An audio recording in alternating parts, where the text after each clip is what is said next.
Et lui, il est avec nous depuis le Québec au Canada. Il s'agit du docteur Jacques Okoué, un éminent économiste gabonais, mais également acteur politique de premier plan. Bonjour, docteur. Oui, bonjour, monsieur Youssouf, et bonjour à toutes les auditrices et à tous les auditeurs qui nous écoutent de partout dans le monde, et spécialement du Gabon, notre cher et beau pays. Très bien, docteur. Eh bien, nous allons commencer avec vous, docteur. Ça fait à peu près 18 ans que vous êtes au Canada, si je ne me trompe, 2007, que vous avez quitté le Gabon. Oui, ça fait quand même un bon moment, mais vous êtes resté attaché à votre pays, donc au Gabon, et naturellement, toujours engagé en politique sur des questions économiques. Vos prises de position sont très remarquées et très soulignées d'ailleurs. Eh bien, euh, à votre avis, est-ce que vous pensez sincèrement que la diaspora aura un rôle décisif à jouer dans les élections à venir? Je pense que oui, je pense que oui. D'ailleurs, d'abord, je tiens à préciser que je ne suis pas parti directement du Gabon Tu pour le m'entends? Canada. J'ai d'abord transité par la Ils France n'ont qu'à augmenter. pendant mes études universitaires, et c'est de la France que je suis venu au Canada sur, évidemment, recommandation effectivement de certains proches. Bien, ceci dit, oui, que la diaspora aurait un rôle important à jouer. La diaspora gabonaise n'est pas au niveau démographique importante en nombre, mais au niveau de la qualité, elle est quand même d'une qualité très bonne, et donc elle peut influencer effectivement le processus électoral au Gabon. Et d'ailleurs, c'est ce que je lui souhaite, de participer massivement à ce processus électoral qui est biaisé déjà. Et donc, il y a que la diaspora actuellement qui peut faire quelque chose au regard du musée Le Monde, effectivement, de la population gabonaise au Gabon. Regardez-les, même les partis politiques n'arrivent même plus à s'exprimer sous le, le, le, la raison creuse et fallacieuse du régime d'exception. On a mis tous les partis politiques sur la glace. Ça n'a pas de bon sens, et ça influence la stabilité démocratique du pays dans le sens négatif du terme. Donc, je pense que il reste à la diaspora de jouer son rôle effectivement d'influence du processus électoral en vue de l'avènement d'une véritable démocratisation du Gabon. Alors, mais docteur, vous évoquez la situation des partis politiques, mais il est important quand même de préciser que ces partis continuent bien de fonctionner, ils font leur choix, certains ont décidé de se rallier aux dirigeants actuels, d'autres ont décidé de demeurer dans le camp de l'opposition, du moins s'opposent de plus en plus aux postures du régime actuel. On l'a vu au référendum. Eh bien, revenons par contre sur la diaspora. On a vu ces chiffres de à peu près 50% de non de la diaspora au référendum précédent. Quel est le signal derrière? Ben, le signal, c'est de dire que nous n'acceptons plus l'illégalité de ce régime. Illégalité dans les actes qu'il pose, parce que les actes sont en violation totale de la loi fondamentale. Lorsqu'on fait, par exemple, voter des lois, enfin, des crédits dans la loi des finances sans en face spécifier les dépenses pour lesquelles ces lignes de crédit sont ouvertes, voilà un exemple de mauvaise gouvernance. Lorsqu'on fait voter des lois pour faire, au fond, pour permettre aux officiers supérieurs de se marier à plusieurs femmes, par exemple, alors que ça n'intéresse pas du tout les Gabonais. Ce qui intéresse les Gabonais, c'est qu'est-ce qu'ils vont manger, est-ce qu'ils vont encore être coupés à l'électricité, est-ce qu'ils auront de l'eau potable, voilà. Voilà. Lorsque le CTRI se substitue au gouvernement et ne fait pas de la reddition des comptes, ne fait pas ce qu'il a promis de faire, voilà un peu ce qui a aussi fâché la diaspora pour qu'elle aille voter majoritairement le non au référendum. La liste n'est pas exhaustive de tout ce qui est comme malveillante gouvernance en place de la part du CTRI. On ne parle même pas des détournements des fonds publics. Ces gens ne sont pas inquiétés, pendant que certains ont les alpagues, mais d'autres sont au-dessus de la loi. Ça n'a pas de bon sens. Regardez un dernier exemple, et je finis là-dessus. Lorsqu'un seul individu viole 4 lois, 4 normes de la République, il viole le statut, évidemment, particulier des magistrats, il viole la charte du CTRI, il viole la loi fondamentale, il viole même aussi la charte de l'Union africaine en son article 25.3. Et il veut interdire ou empêcher, il veut interdire aux autres ou empêcher les autres de se présenter à une élection majeure, et notamment la diaspora. Parce que vous avez vu comment la manipulation du code électoral et de la constitution a été faite pour neutraliser la diaspora compétente, digne et accomplie. Ça n'a pas de bon sens. Docteur Okwe, pas comme ça. Docteur Okwe, vous l'avez dit, vous avez parlé d'une diaspora qui, certes, sur le plan numérique, n'est pas très importante, mais vous estimez que sur le plan qualitatif, ça l'est. Mais l'histoire du Gabon, quand même, n'est pas très en faveur avec cette approche de la qualité de notre diaspora. On se rappelle qu'on a eu beaucoup d'acteurs politiques, imminents, bien sûr, mais qui, à leur retour, n'ont pas forcément changé la donne.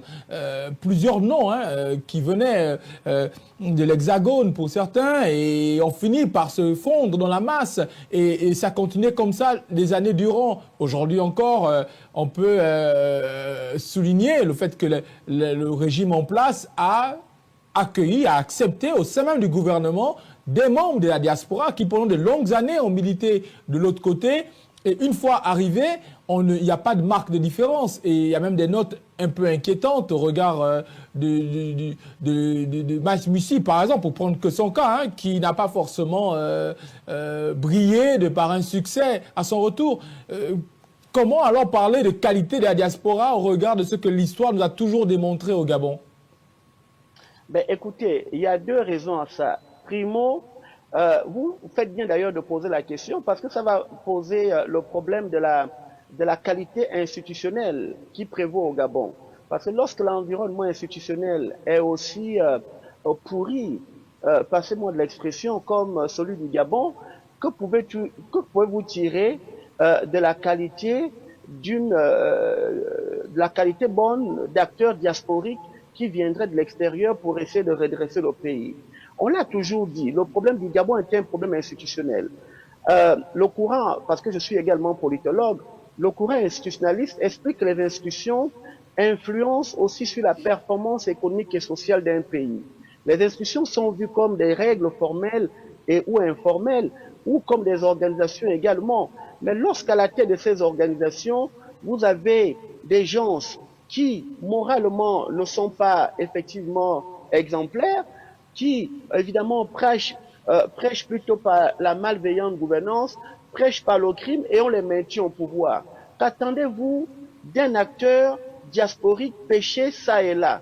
Et pire, si on va pêcher justement les mauvais représentants de la diaspora, parce qu'on les connaît, il y a un qu'on vient de dégager de la tête du FEGIS. Ils viennent avec des faux CV, ils font effectivement dans du marketing politique pour faire croire qu'ils sont évidemment à l'apogée là où ils vivent, alors que ce n'est pas vraiment ça. Et pourtant, vous avez dit qu'il y aura des enquêtes de moralité, mais où sont ces enquêtes de moralité là, avant de nommer quelqu'un? Et ça jette évidemment l'opprobre sur toute la diaspora, alors qu'il y a une diaspora digne, accomplie, qui est là, mais qui ne fait pas du bruit, parce qu'il n'y a que les tonneaux vides qui font le bruit. Les tonneaux pleins, tapez dessus, ils ne font pas de bruit. Ce sont des gens accomplis, ils ne courent pas derrière l'argent, comme évidemment c'est le lapin affamé qui court derrière une carotte. Donc il faut bien faire la part des choses avant que de jeter l'anathème sur toute la diaspora, parce qu'il y a une certaine diaspora gabonaise qui est vraiment de qualité, mais qui ne fait pas du bruit, parce qu'elle n'est pas en quête de quoi que ce soit. Voilà, très bien. Il y a Estelle Anvan qui voulait justement vous poser une question en rapport aussi avec un autre fait d'actualité, celui des élections à venir. Docteur Okwe, bonjour. Oui, bonjour madame. Alors on a bien vu que vous décrivez un tableau sombre de ce qui se passe sous la transition. Et vous décrivez également une face sombre de vos anciens confrères, on va dire de la diaspora, qui sont désormais au Gabon et qui travaillent aux côtés du CTRI. Avant de parler de la présidentielle, j'ai tout d'abord une question.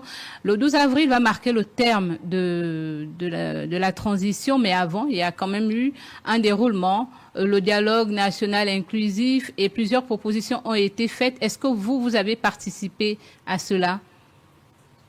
Ben, moi, dès le départ, hein, j'avais discriminé en ce dialogue, effectivement, un dialogue factice.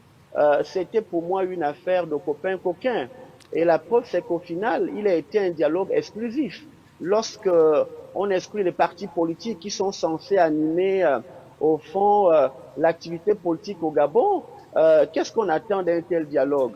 Lorsqu'on sélectionne de façon arbitraire, parce que on sait bien que la sélection a été arbitraire, certains acteurs de la diaspora et même certains du Gabon, qu'attendons-nous évidemment des résolutions de ce dialogue? Lorsque même un acteur qui est revenu dans la diaspora avait dénoncé effectivement les manipulations à l'intérieur, mais qu'est-ce qu'il fallait attendre? J'avais eu raison donc très tôt de ne même pas perdre mon temps parce que vous savez, nous en économie, on n'engage pas un acte comme ça. On fait toujours l'analyse coût-bénéfice. Si les coûts, le sacrifice à subir est plus élevé que le gain attendu, qu'on appelle avantage marginal, ben, j'engage pas l'acte parce que les ressources sont rares. Le temps, l'énergie, l'argent. Donc, il faut faire des choix judicieux. Moi, j'ai mieux fait de finir un rapport de consultation et gagner 5 000 $ là-dedans que d'aller perdre mon temps dans un dialogue qui a englouti 5 milliards 700 millions pour un résultat négatif, si ce n'était pour la gloire du dictateur en puissance qui veut s'imposer alors qu'il est le moins méritant de tous les Gabonais qui peuvent prétendre à la présidence de la République. Voilà un peu mon sentiment par rapport à ce dialogue. D'accord. Il a été nul. Vous avez officiellement annoncé votre candidature, c'était le 2 février dernier. Quelles sont vos chances de participer à cette élection lorsqu'on imagine très bien que vous avez parcouru le code électoral où sont décrites les conditions d'éligibilité pour prendre part à cette élection? Ben, mes chances de participer sont évidemment dépendantes du nouveau contexte que je voudrais faire émerger. Parce que en l'état actuel des choses, vous comprenez que avec la manipulation du code électoral, avec la manipulation déjà d'abord de la loi fondamentale, de la Constitution, qui est une loi unique, qui va même jusqu'à être xénophobe, et donc qui vise à éliminer les Gabonais, effectivement binationaux d'un certain âge, et donc qui vise à établir une certaine hiérarchisation. Ma candidature est une candidature de défiance qui vise justement à mettre, au fond, à remettre en cause ce code électoral, cette loi fondamentale. C'est pour cela que j'appelle les Gabonais, effectivement, qui veulent sortir de la malveillante gouvernance actuelle, à battre le pavé. Je fais également un appel aux présidents des partis politiques à pouvoir sortir de leur torpeur. Parce que nous ne pouvons pas aller à une élection qui est déjà tronquée. Et pour preuve, vous avez le ministère de l'Intérieur qui a l'exclusivité comme de l'organisation de l'élection.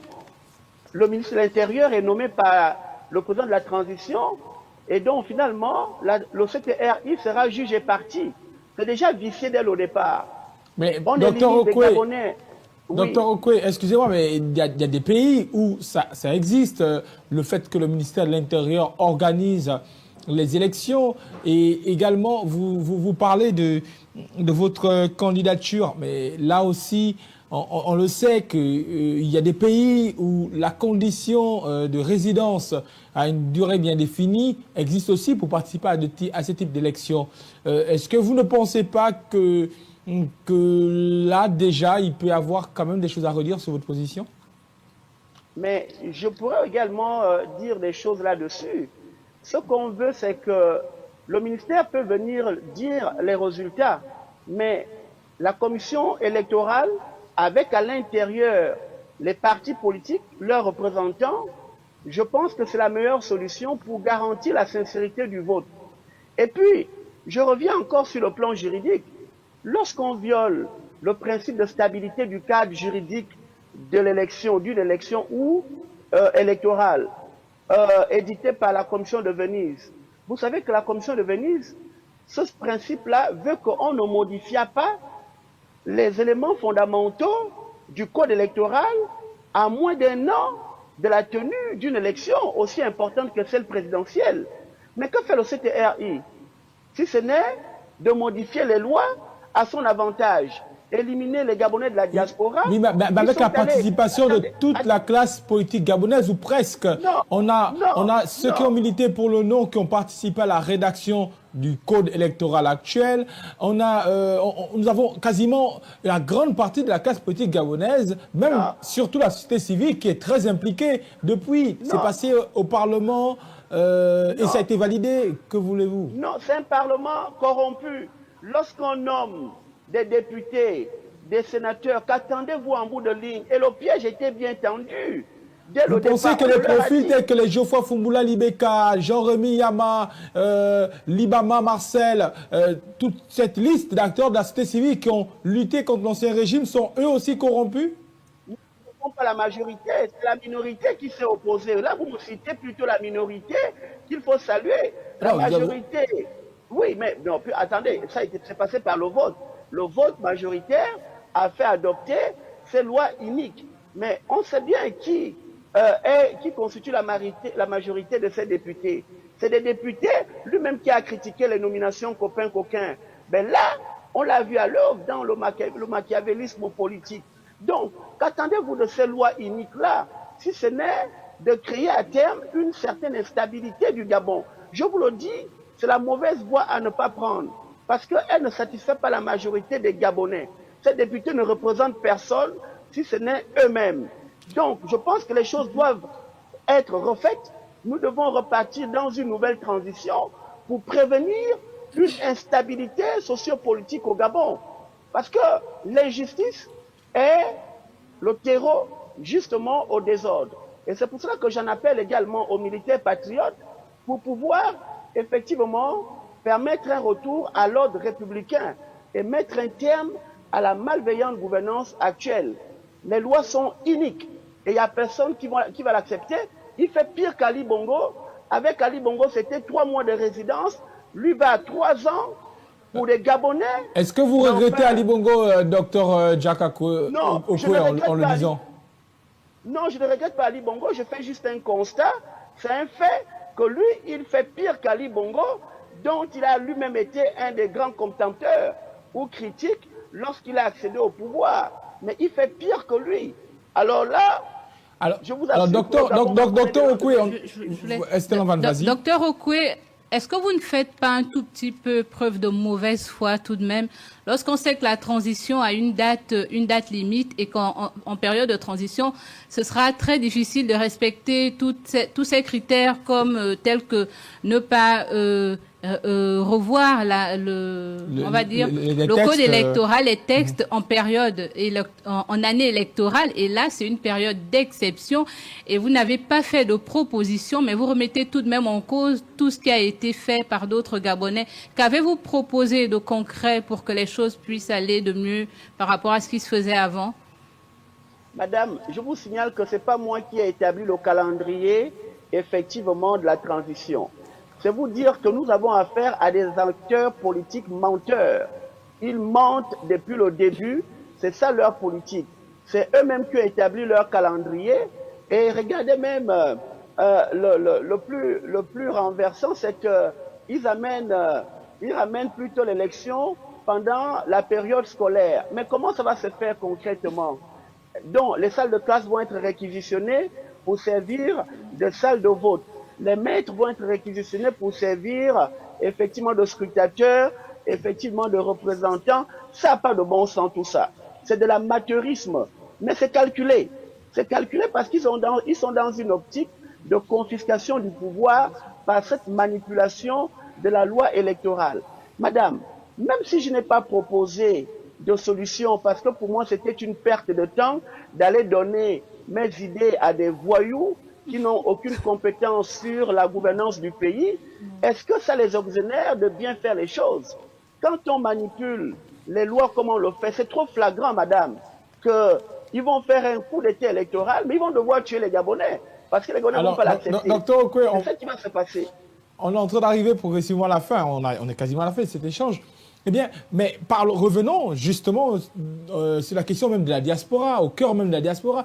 N'est-elle pas aujourd'hui divisée? Quelle est votre position par rapport aux autres leaders, on va le mettre ça entre les guillemets, mais les leaders dans cette diaspora? On sait que M. Mengara, par exemple, lui a également dit qu'il sera candidat. Il a annoncé clairement sa candidature. Ça fait à peu près bientôt quelques mois, près de 5 à 6 mois. En effet, la toute première candidature des Quelle est votre position avec cette diaspora-là, globalement? Est-elle unie ou en réalité on parle là d'une diaspora divisée avec plusieurs approches et qui au final risque de ne pas avoir de poids réel lors de cette élection si elle part divisée?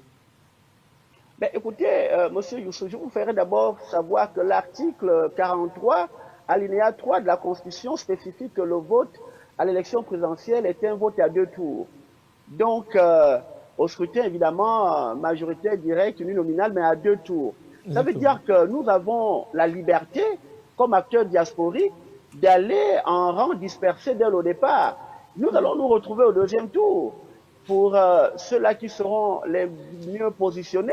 Mais cette stratégie, elle a montré ses limites de par le passé dans l'histoire politique gabonaise. Ça a souvent fragilisé le camp de ceux qui étaient en face des dirigeants la plupart du temps. Non, non, au contraire, il n'y a jamais eu vraiment l'expérimentation. Oui, par moment, mais les dernières élections, il n'y avait pas expérimentation de ce vote à 2 tours. Oui, pas de 2 tours. Ça a été verrouillé. Mais c'est différentes candidatures. Mais là, on revient à 2 tours. Et là, je profite même encore pour teinter l'immoralité que madame doit plutôt renvoyer sur le CTRI qui convoque le collège électoral pour, en spécifiant simplement une seule date, alors que l'élection est à 2 tours. Ça veut dire qu'eux, ils ont déjà préparé leur coup d'État. Donc, je pense que nous allons battre le pavé, nous allons faire en sorte que cette transition-là s'arrête et que l'on aille à une nouvelle transition où il y aura effectivement reprise des choses, mais refaites ou faites de façon bonne, afin qu'il y ait de la justice envers tous les Gabonais.